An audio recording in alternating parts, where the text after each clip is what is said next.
ओम नमो भगवते वासुदेवाय।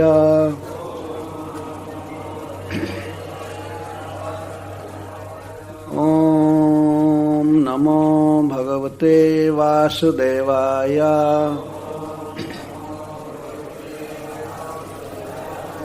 ओम नमो भगवते वासुदेवाय।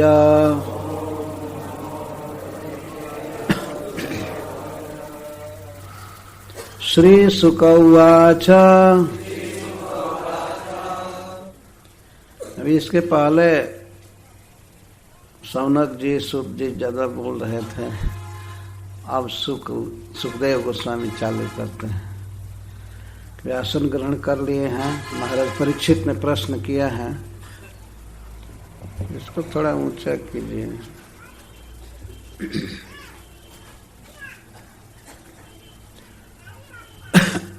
थोड़ा ऊंचा, 1-1.5 इंच।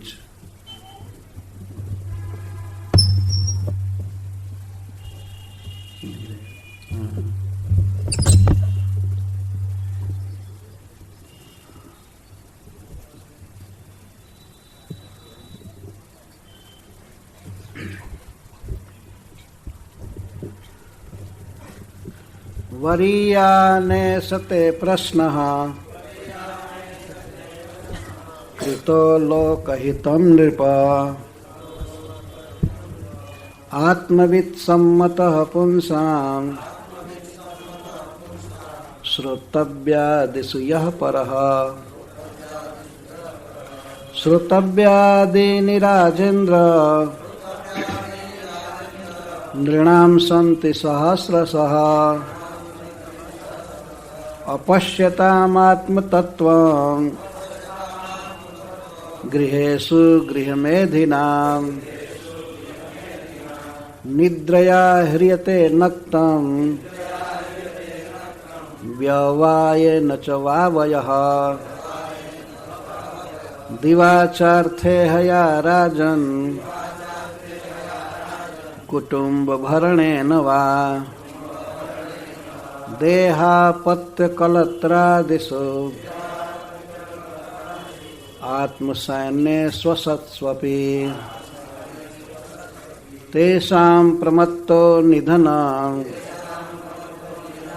पश्यन् अपि न पश्यति। तस्माद् भारत सर्वात्मा भगवान् ईश्वरो हरिः। श्रोतव्यः कीर्तितव्यश्च स्मर्तव्यश्चेच्छता भयम्। एतावान् सांख्ययोगाभ्याम् स्वधर्म परिनिष्ठया। जन्मलाभः परः पुंसाम् अन्ते नारायण स्मृतिः। प्रायेण मुनयो राजन् निवृत्ता विधिसेधतः। नैर्गुण्यस्था रमन्ते स्म गुणानुकथने हरेः। कुछ भक्त आवृत्ति करें एक-एक श्लोक।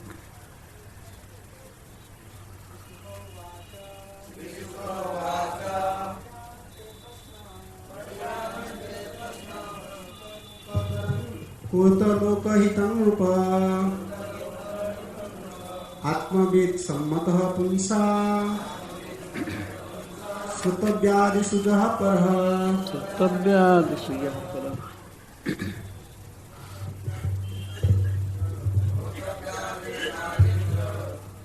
नृणां सन्ति सहस्रशः।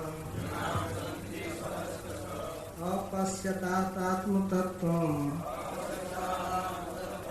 गृहेषु गृहमेधिनाम्।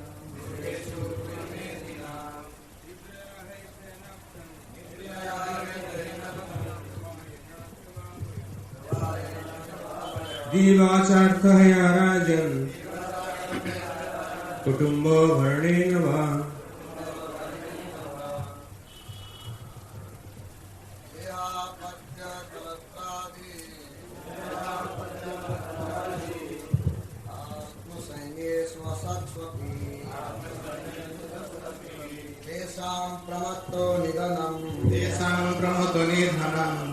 पश्यन्नपि न पश्यति पश्यन् अपि न पश्यति तस्माद् भारत सर्वात्मा तस्माद् भारत सर्वात्मा भगवानीश्वरो हरिः भगवानीश्वरो हरिः श्रोतव्यः कीर्तितवश्च श्रोतव्यः कीर्तितव्यश्च स्मर्तव्यश्च सदा भयम् स्मर्तव्यश्चेच्छता भयम्।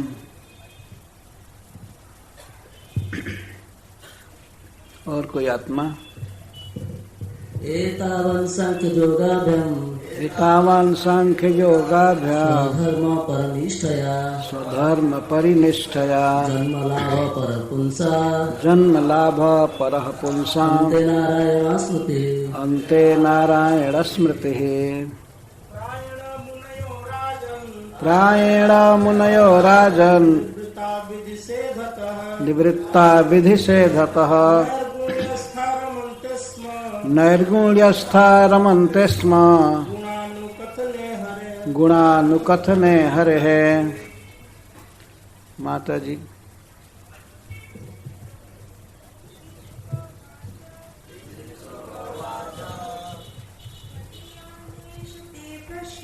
वरीयाने सते प्रश्नः कृतो लोकहितं नृप आत्मवित्सम्मतः पुंसाम् श्रोतव्यादिषु यः परः श्रोतव्यादिनि राजेन्द्र नृणां सन्ति सहस्रशः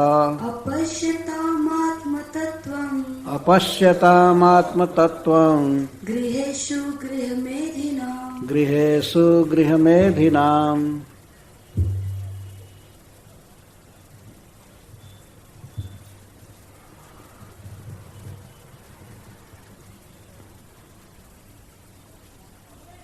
कोई माता जी नहीं कर रही।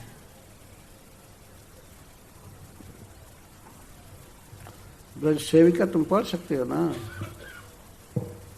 माता जी जर्मनी से हैं, हिंदी बहुत अच्छा बोलती है, लिखती हैं।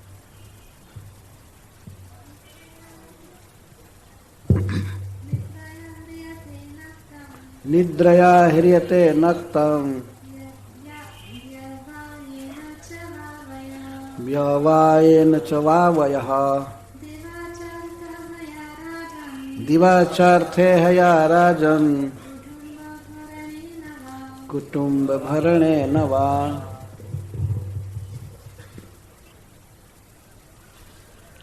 श्री शुक उवाच। श्रील सुखदेव गोस्वामी ने महाराज परीक्षित के प्रश्नों का उत्तर देना प्रारंभ किया। वरीयान वर्ण करने योग्य सर्वश्रेष्ठ ऐसा यह जो आपने हमसे पूछा है ते आपके द्वारा पूछा हुआ प्रश्न प्रश्न आगे कैसे है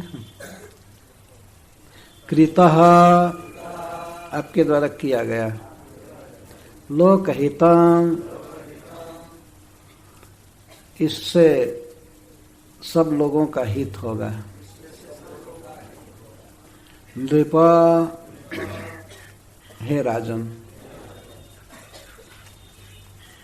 आत्मवित् सम्मतः आत्मज्ञानियों के द्वारा यह प्रश्न ऐसा प्रश्न प्रशंसनीय है। मुक्त पुरुष इसे बहुत पसंद करते हैं। पुंसाम जीवों के लिए मनुष्यों के लिए श्रोतव्यादिषु सुनने योग्य कीर्तन करने योग्य स्मरण करने योग्य विषयों में यह जो परह सबसे श्रेष्ठ है।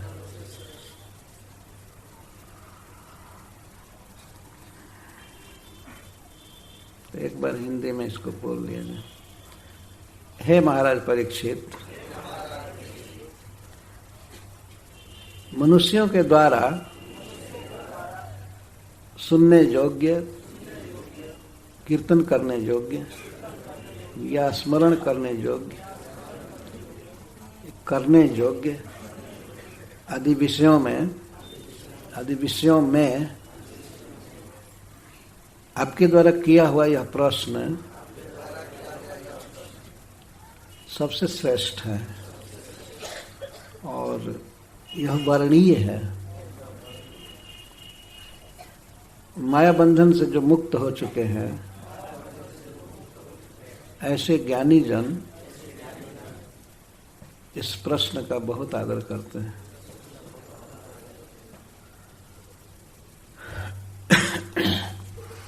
महाराज परीक्षित के द्वारा पूछा हुआ प्रश्न एक बार अपने मानस में लाल देना चाहिए।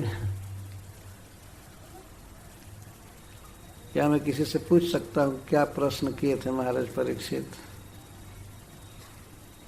श्री धामदास बताइए, आपके पास माइक है, क्या प्रश्न पूछे थे महाराज परीक्षित?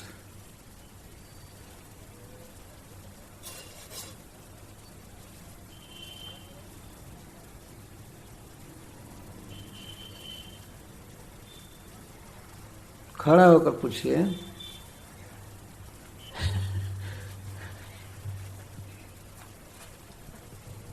मरणशील पुरुष के लिए क्या करने योग्य है और क्या नहीं करना चाहिए, यह प्रश्न किया था परीक्षित महाराज। थोड़ा और रिफाइन कीजिए प्रश्न को। मरणशील व्यक्ति को क्या, ये तो बाद में दूसरा प्रश्न था। मनुष्य को सभी अवस्थाओं में क्या करना चाहिए, क्या कर्तव्य है। दूसरा प्रश्न था कि और जो सर्वथा म्रियमाण है उसको क्या करना चाहिए, और मनुष्यों को क्या सुनना चाहिए, क्या बोलना चाहिए, क्या स्मरण करना चाहिए, क्या करना चाहिए और किसका भजन करना चाहिए, किसको आराध्य बनाना चाहिए, यह बताइए। और इसके साथ ही यह भी बताइए क्या नहीं सुनना चाहिए, क्या नहीं बोलना चाहिए, क्या नहीं स्मरण करना चाहिए, क्या नहीं करना चाहिए और किसका भजन नहीं करना चाहिए, फालतू लोगों का भजन नहीं करना चाहिए, ये भी बताइए। तो ये प्रश्न किए थे ना, अभी तो कल ही किए थे ना, हैं? आज तो उत्तर देंगे। हाँ, उत्तर तो दिन बैठे हैं सुखदेव गोस्वामी। इसलिए प्रश्न की चर्चा नहीं करना है, हैं? ठीक है, बैठिए।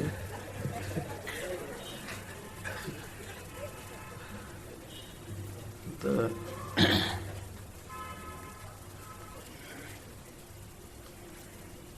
पूरे ब्रह्मांड में सबसे श्रेष्ठ लोगों की वो सभा है जिस सभा में देवर्षि, ब्रह्मर्षि, राजर्षि बैठे हैं। राजाओं में जो साधु हैं, भगवान के परम भक्त, देवताओं में जो संत हैं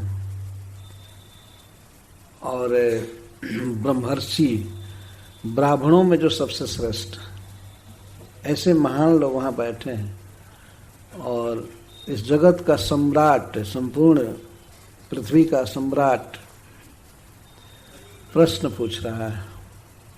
यह बहुत ही महत्वपूर्ण संवाद है,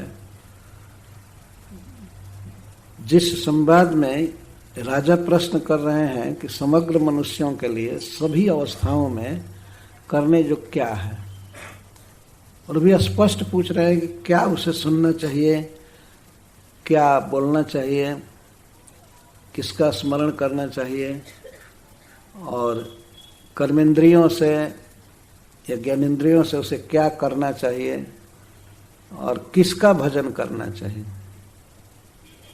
यह प्रश्न बहुत महत्वपूर्ण है। सभी परम श्रेष्ठ ज्ञानी जन बैठे थे, भगवान के परम भक्त, और सुखदेव गोस्वामी उन सब के गुरु हैं।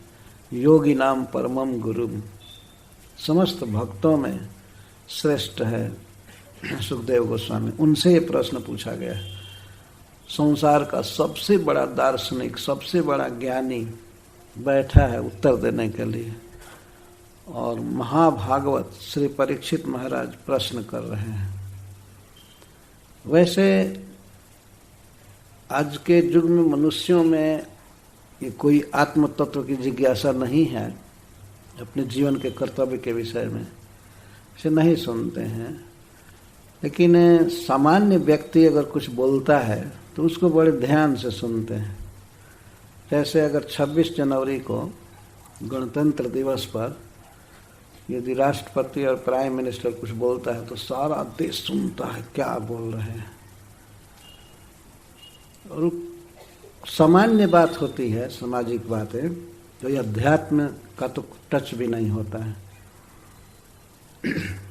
और इसी तरह से बहुत से व्यक्ति हैं जो बोलते हैं और जनता उसको सुनती है, परंतु उन बातों में कोई वेट नहीं है, कोई वजन नहीं है।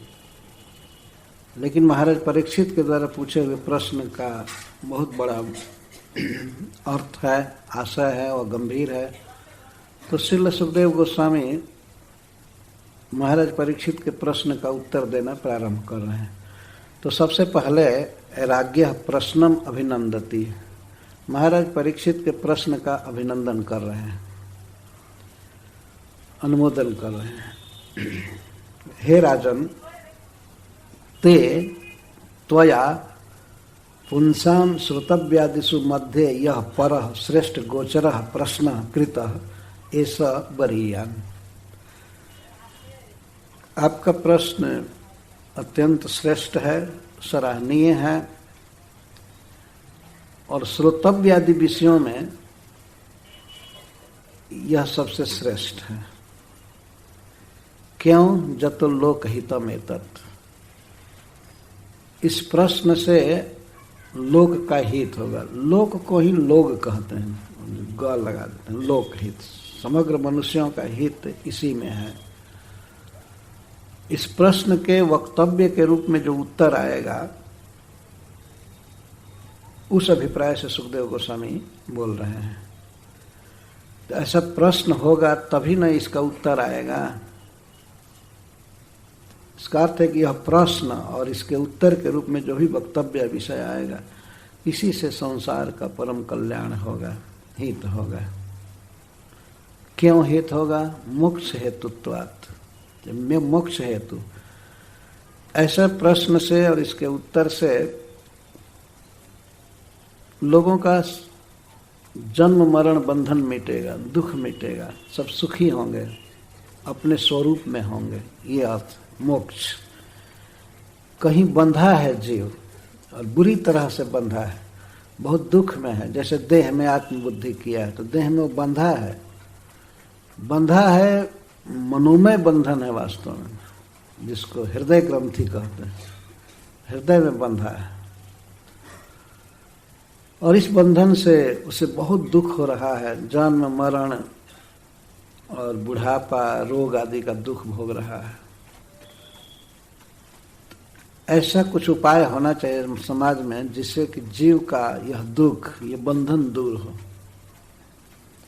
बड़े बड़े मनुष्यों ने अनेक सभाओं में, अनेक अवसरों पर इस पर विचार किया है कि जीवों का दुख कैसे मिटेगा।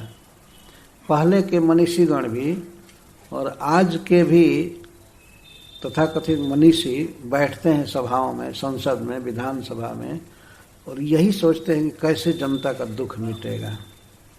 और खेद की बात है कि दुख क्या है वे इसको भी नहीं जानते हैं।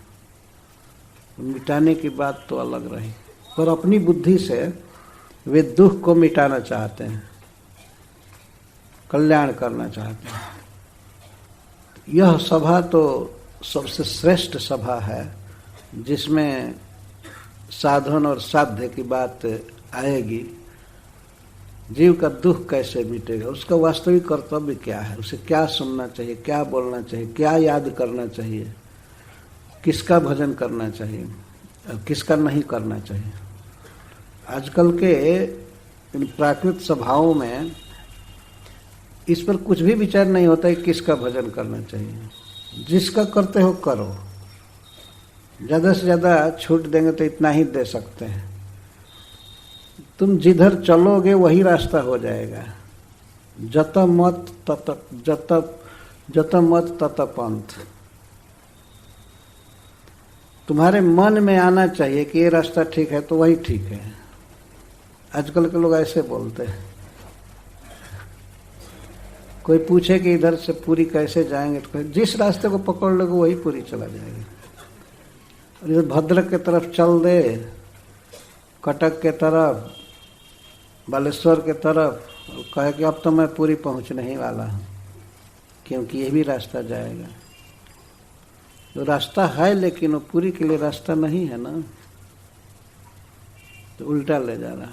पर आजकल का एक फैशन है, लोग इसको उदारवादी विचार कहते हैं।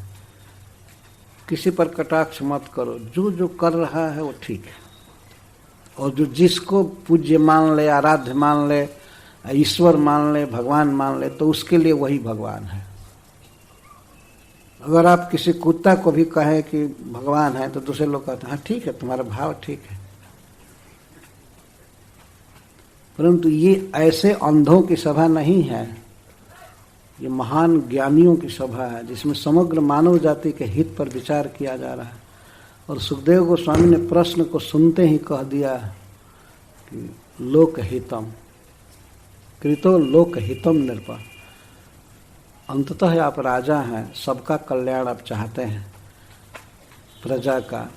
तो हे राजन, आपके द्वारा यह प्रश्न, आपके द्वारा पूछा गया यह प्रश्न समग्र मानव जाति का हित करेगा, वास्तविक हित। हित क्या है वास्तव में जीव का? हित है अपने स्वरूप में आ जाना। जो दूसरे विचारों में, दूसरी उपाधियों में जीव फंसा है उससे मुक्त हो जाए। तो जीव है भगवान श्री कृष्ण का नित्य दास।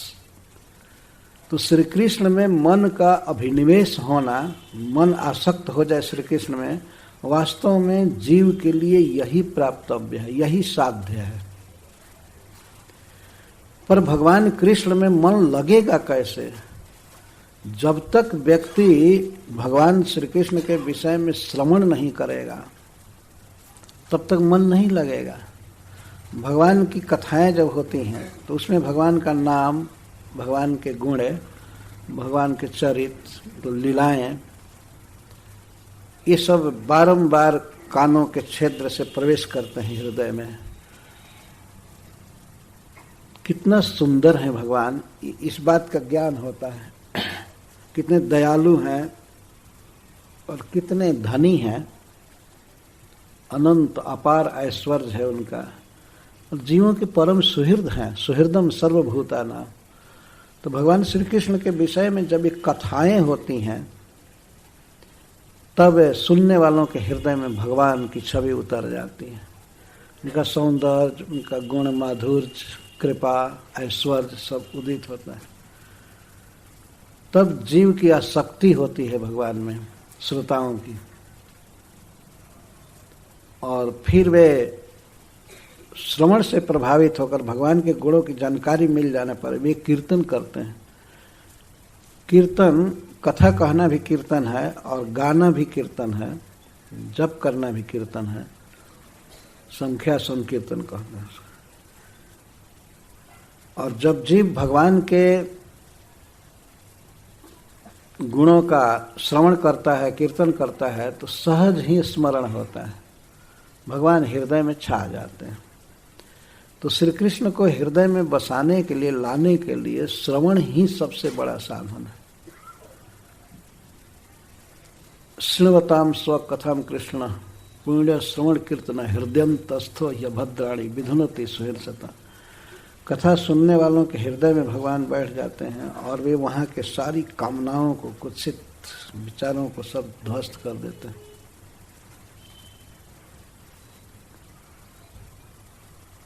ये बात श्रीमद् भागवत में अनेक अवसरों पर कही गई है।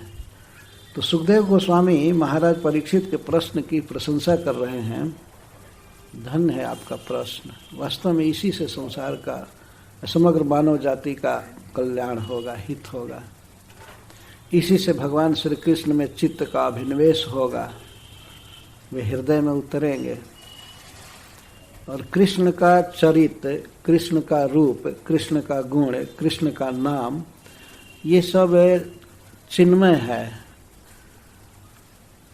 प्राकृत बंधन को, प्राकृत दुखों को मिटाने के लिए अप्राकृत वस्तु से स्पर्श होना आवश्यक है। जीव चूंकि चिन्मय है, स्पिरिचुअल है, तो इसको स्पिरिचुअल फूड चाहिए, मतलब स्पिरिचुअल सब चीज। तो भगवान से संबंधित सारी वस्तुएं चिन्मय हैं। चैतन्य चरितामृत में कहा गया है, कृष्ण रूप, कृष्ण गुण, कृष्ण लीला वृंद, कृष्ण स्वरूप सम सब चिदानंद। सब चिन्मय है और आनंदमय है। तो भगवान की लीलाएं कानों में गिरनी चाहिए, परंतु भगवान के विषय में जब पूछा जाएगा तब ना। कोई मान लीजिए समर्थ वक्ता है, कृष्ण तत्ववेता है, पर उससे जब कोई पूछेगा तब वो वर्णन करता है। जैसे गाय में दूध होता है, परंतु गाय के दूध को प्रकट करने के लिए कोई गाय का बच्चा जाता है और उसके थन में मुख लगा करके उसको पहना देता है, तो उस दूध को दुहा जा सकता है। तो जो भगवान के तत्व के वेता हैं, कृष्ण तत्ववेता हैं, उनके गुण, लीला, चरित्र आदि को जानते हैं। पर जब कोई श्रद्धावान व्यक्ति, भक्त भगवान का प्रश्न करता है, तो उस प्रश्न से उस वक्ता के हृदय में भगवान उदित हो जाते हैं और वह उनके गुणों को बोल सकता है। महाराज परीक्षित का प्रश्न ऐसा ही है। सुखदेव गोस्वामी के हृदय में आह्लाद पैदा कर दिया, वे प्रसन्न हो गए और सबसे पहले प्रश्न की प्रशंसा करने लगे। आपका पूछा हुआ प्रश्न ही सुनने लायक है, हम बोलने लायक है। प्रश्न ही का ये मतलब है कि प्रश्न और प्रश्न के उत्तर के रूप में वक्तव्य है दोनों। तो आपका प्रश्न बहुत श्रेष्ठ।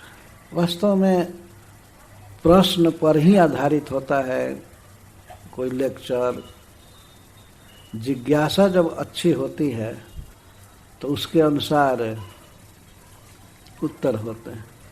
भरी सभा में, देवर्षि, ब्रह्मर्षि, राजर्षियों की सभा में महाराज परीक्षित की प्रशंसा कर रहे हैं सुखदेव गोस्वामी कि आपने बहुत अच्छा पूछा, सबसे श्रेष्ठ प्रश्न आपने किया।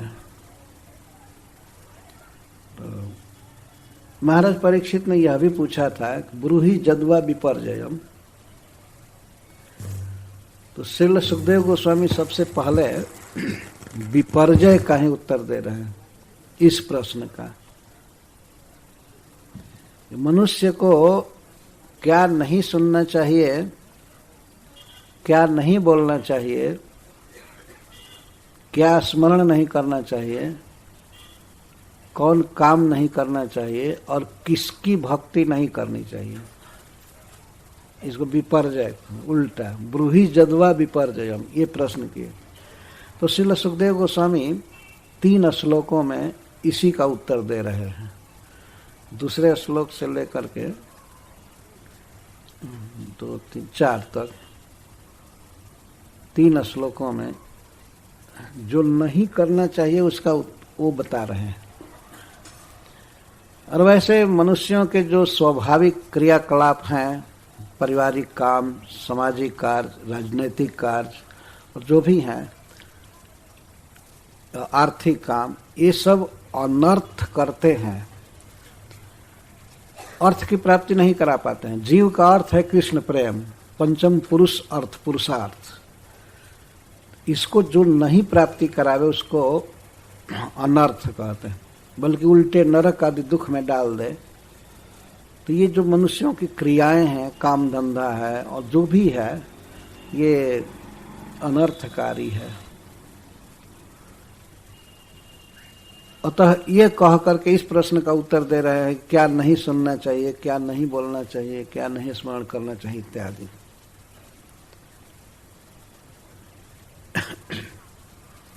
तत्र तावत् स्वाभाविक क्रियाणाम अनर्थ हेतुत्वम वदन ब्रूहि जद्वा विपर्ययम इति अस्य उत्तरमाह। इसका उत्तर दे रहे हैं। हे राजन, राजेंद्र, हे राजाओं में सबसे श्रेष्ठ, नृणाम श्रोतव्यादिनी सहस्रशः सन्ति। मनुष्यों के लिए सुनने की बहुत बहुत अनंत अनंत बातें। सहस्र का अर्थ होता है अनंत, असंख्य। इसका अर्थ लाख, हजार, लाख, करोड़, अरब, खरब जो भी हो सकता है।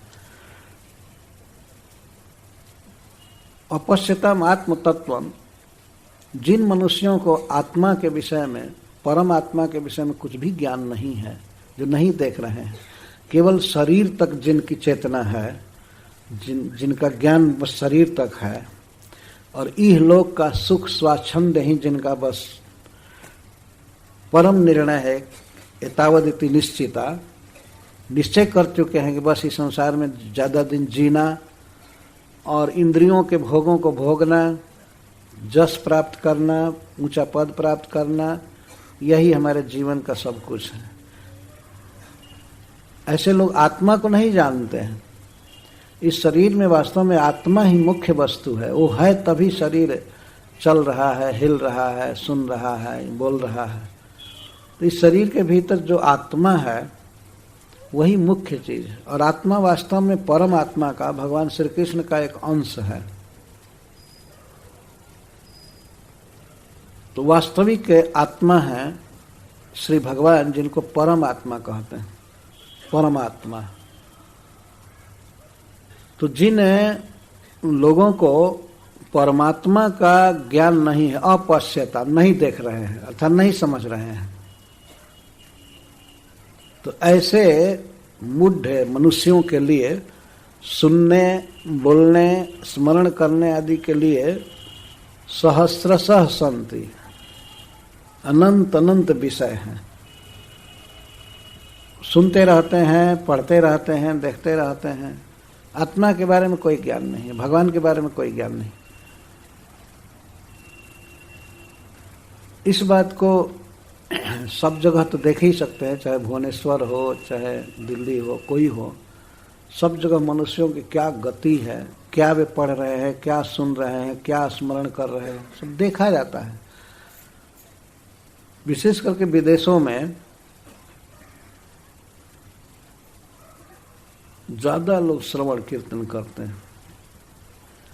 श्रवण कीर्तन के एक एक छोटे सिटी में भी सैकड़ों पत्र पत्रिकाएं निकलते हैं, हजार अखबार निकलते हैं, एक एक टोला में अखबार। मैं न्यूयॉर्क में देखा, एक दिन अपने एक शिष्य से पूछा, तो बताते बताते 63 अखबार का नाम बताया, न्यूज़पेपर का। लेकिन और कहे कि हम तो नहीं जानते हैं, तो इतना तो गिना है। न्यूज़पेपर, न्यूज़ का क्या मतलब होता है? नवीन गण, नई चीजें हैं, उनका समुदाय न्यूज़ कहलाता है। न्यू कहेंगे तो एक वचन में है ना, न्यू, और न्यूज़, और जो भी वे कहते हैं कि न्यूज़, लेकिन वास्तव में ओल्ड से है, वो सब पुराना कचड़ा है। वहाँ मरा, वहाँ वो डकैती किया, उसका मर्डर कर दिया, ये किया, वो ये बोला, वो थर्ड क्लास का नेता बोला तो उसको छापते हैं, ये बोला, वो बोला, यही। और प्रतिदिन में 3 बार छपते हैं। Morning news, mid day news और इवनिंग न्यूज़। और उसके बाद टेलीविज़न है, उस पर दिखाते रहते हैं, सुनते रहते हैं, ये वो। किसका वर्णन, उनके लिए क्या श्रोतव्य है या उनके लिए क्या कृतव्य है, स्मर्तव्य है। न्यूयॉर्क में जितनी घटनाएं घटती हैं वो, वही भोजन का वर्णन और वाहन का वर्णन, ये वो, दुनिया भर का कचड़ा, किसी का फोटो छापना, कुछ करना, ये करना। आत्म तत्व जो नहीं जानते हैं, उन गधों के लिए करोड़ों करोड़ों चीज है सुनने और बोलने के लिए। सुखदेव गोस्वामी ये कह रहे हैं, अपश्यताम आत्मतत्वम गृहेषु गृहमेधिनाम। जो गृहमेधी हैं, घर में ही जिनका मन लगा है, जिनकी बुद्धि लगी है, मेधा लगी है, उनको गृहमेधी कहते हैं। यदि गृहस्थ हो तब तो ठीक है, लेकिन गृहमेधी, श्रील प्रभुपाद जी कहते हैं कि जो घर गृहस्थी को अपना बच्चा, अपनी पत्नी, अपना मित्र, अपना ये, अपना वो, अपना देह, इसी में रचे पचे रहते हैं। इसको किसी तरह सुखी करना है। और कौन देखा है स्वर्ग और नरक, और कौन वैकुंठ देखा है? ये सब वहम है, ये सब भ्रम है। खाओ पियो मौज करो, जब तक जीना है खूब सुख से जियो, और सुख से जीने के लिए घी पीना जरूरी है स्वस्थ रहने के लिए, तो घी पियो। कोई कहे घी महंगा हो गया है तो कहते ऋणम कृत्वा घृतम पिबेत, ऋण ले करके पियो। अगर ये कोई पूछे फिर ऋण चुकाना पड़ेगा, तो किसको चुकाना पड़ेगा? घी तो पिया है, देह तो यही भस्मीभूत हो जाएगा, तो ऋण कौन देगा? ये आत्मा को देना पड़ेगा ना।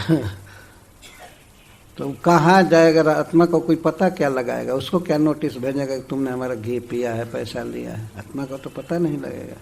और देह भस्म हुआ है। इसलिए जितना खाना पीना हो ऋण लेकर के खाओ पियो। एक ऋषि का उद्गार है, चारवाक नाम का एक ऋषि हुआ। एक बार विदेश में भक्तों ने कह दिया श्रील प्रभुपाद जी से,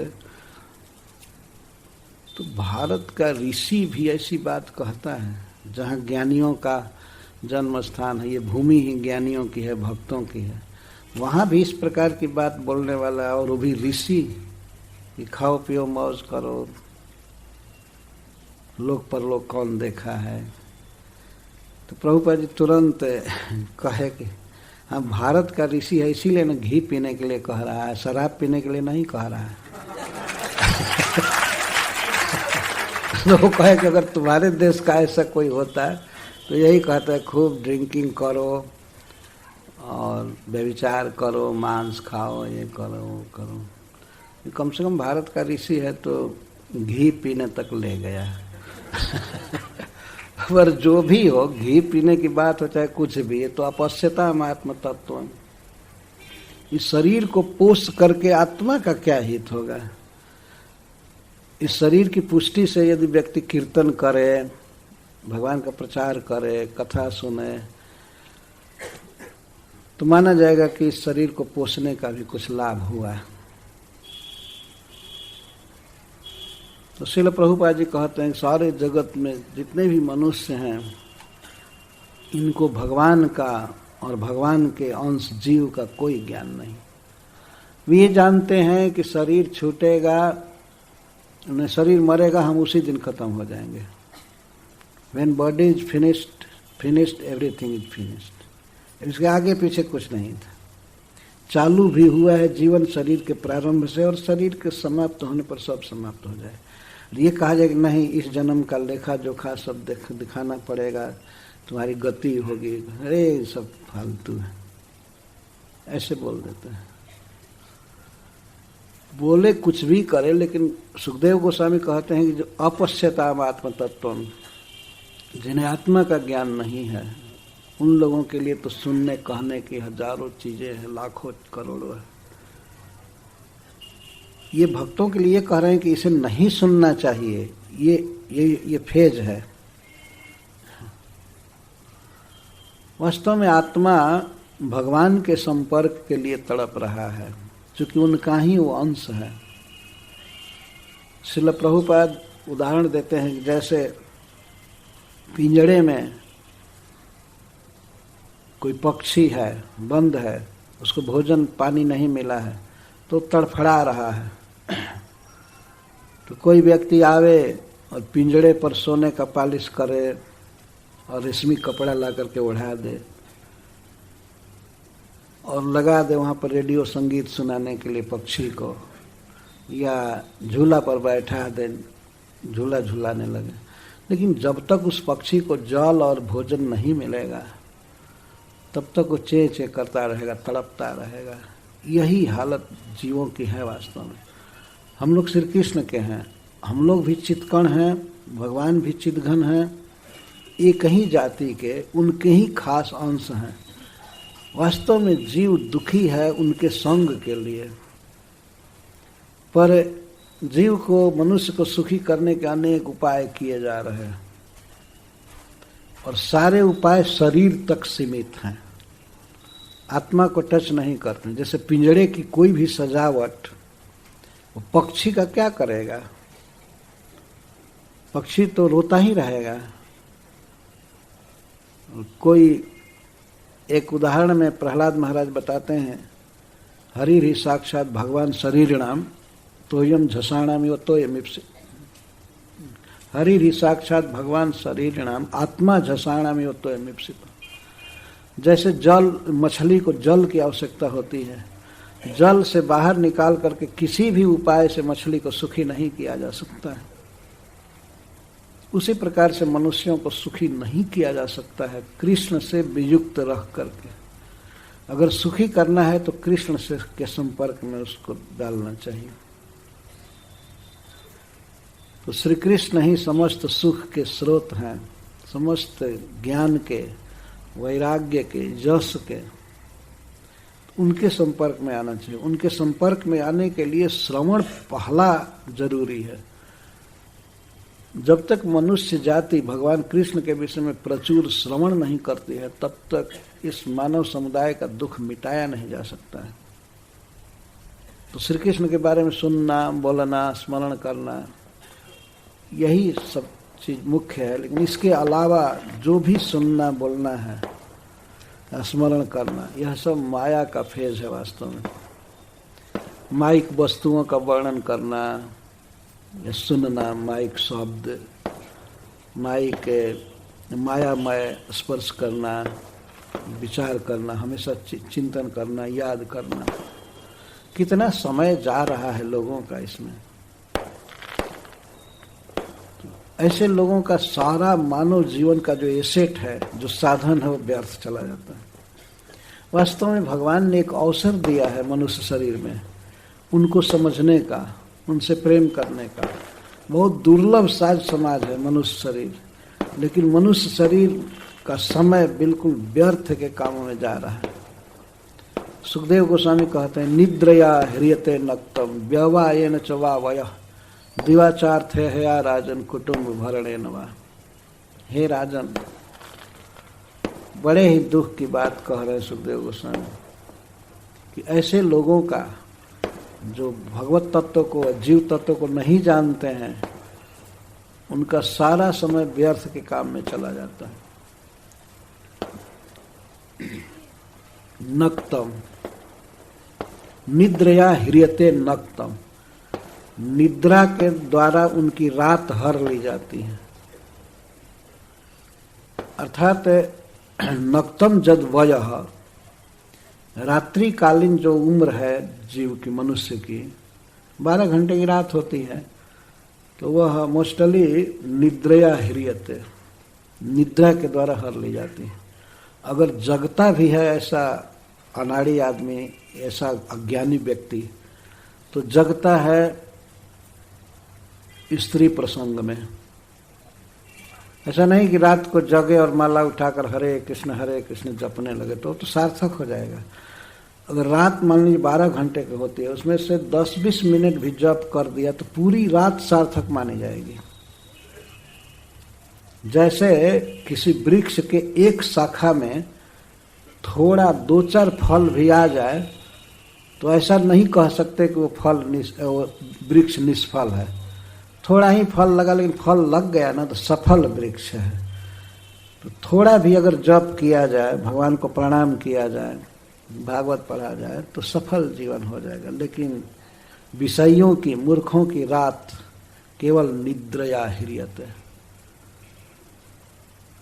कभी कभी सोने में लोग 10-10 घंटा सो लेते हैं। सोना मतलब बेकार समय गया। सोना कोई बहुत बड़ा सुख नहीं है। तो निद्रया ही रहते हैं। अच्छा, नींद अगर रात में मान लीजिए सोए नहीं, जगे रहे, तो व्यवाय का अर्थ होता है मैथुन। स्त्री के साथ रहना, बातें करना, ये करना, वो करना, उसमें बीत जाती है। व्यवाय न चौवा वय, दिवाचार थे है राजन। और दिन का जो उम्र है, दिन का वय है, वो कैसे चला जाता है? अर्थे है या पैसा कमाने के लिए, अर्थ अर्जन करने के लिए है ना, कम से कम 8 घंटा काम करना पड़ता है। और जाने आने में अलग लगा, कहीं कहीं बहुत दूर तक जा करके काम करना पड़ता है। तो 8 घंटा कम से कम किसके लिए? अर्थ इहया। इहा का अर्थ होता है चेष्टा, क्रिया, और इहा का अर्थ संकल्प, विचार भी होता है। तो अर्थया का अर्थ है कि अर्थ कमाने के चक्कर में पूरा दिन खत्म हो जाता है, अर्थोपार्जन में। अगर किसी दिन संडे को छुट्टी भी हो गई, भाई उस दिन अर्थ नहीं कमा रहा है, तो कुटुंब भरणे नवा, उस दिन परिवार के लिए शॉपिंग करने चल देते हैं। शॉपिंग करेगा, या कोई फेस्टिवल, कुछ विशेष खाना पीना बनाना, सिनेमा देखना, रेस्टोरेंट में जाना, ये सब, या कुटुंब के लिए कुछ सिलाना, खरीदना, ये करना, वो करना, इसको कुटुंब भरण कहते हैं। अथवा संडे को अपने बाल बच्चों के साथ बैठ करके कुछ गप सप करना, यह भी कुटुंब भरण ही है। ये मान लीजिए 6 दिन कोई काम किया, अर्थोपार्जन किया, तो एक संडे को तो पूरा कीर्तन में ही रहना चाहिए, चाहे भगवान के जप में ही रहना चाहिए। लेकिन सुखदेव गोस्वामी कहते हैं कि नहीं, विषयों की रात निद्रा में, स्त्री संग में, और उनका दिन धन कमाने में और परिवार पोषने में बीत जाता है। पूरा जीवन व्यर्थ बीत जाता है। जीवन का जो समय मिला कृष्ण को समझने के लिए, कृष्ण की भक्ति करने के लिए, उस समय को सोने में, स्त्री प्रसंग में, धन कमाने में और परिवार पोषने में खत्म कर दिया। कोई टाइम नहीं रहा। और आज के युग में कहा जाता है किसी को कि थोड़ा भगवान का जप कीजिए, भजन कीजिए, तो कहते हैं कहाँ टाइम है, बड़ा बिजी लाइफ, बड़ा बिजी लाइफ। और जब जमराज आएंगे तो यह भी कह दीजिएगा कि जमराज जी थोड़ा छुट्टी दीजिए, हमको मरने का टाइम नहीं है, बाद में आइएगा, अभी नहीं मरेगा। वास्तव में कहीं कहीं मरना भी मुश्किल है। अमेरिका में कुछ भक्तों से बात करके, क्रिमेशन देख करके श्मशान में कुछ जिज्ञासा किया, तो लोग बताते थे कि अपने मरने के लिए कहाँ पर कब्र बनेगा, वो जमीन उसको स्वयं खरीदना पड़ता है, और दफनाने में जितना डॉलर लगेगा वो भी कमा करके वो बैंक में जमा कर देता है। अपने मरने की व्यवस्था वो खुद करता है।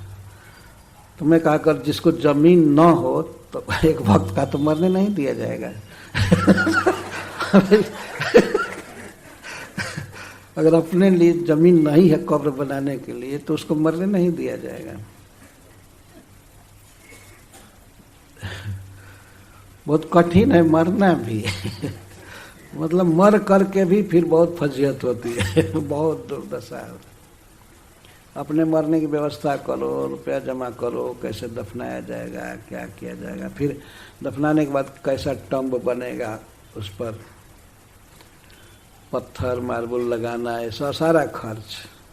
वहाँ ये बात है कि फीस टूस्ट का कोई खर्च नहीं, मरने के बाद भोज दो, मतलब कम खर्च है, लेकिन और बहुत ज़्यादा है।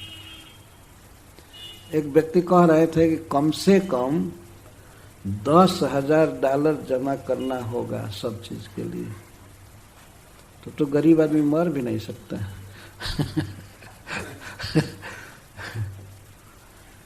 तो इस तरह से मनुष्यों का जीवन जा रहा है बेकार काम में।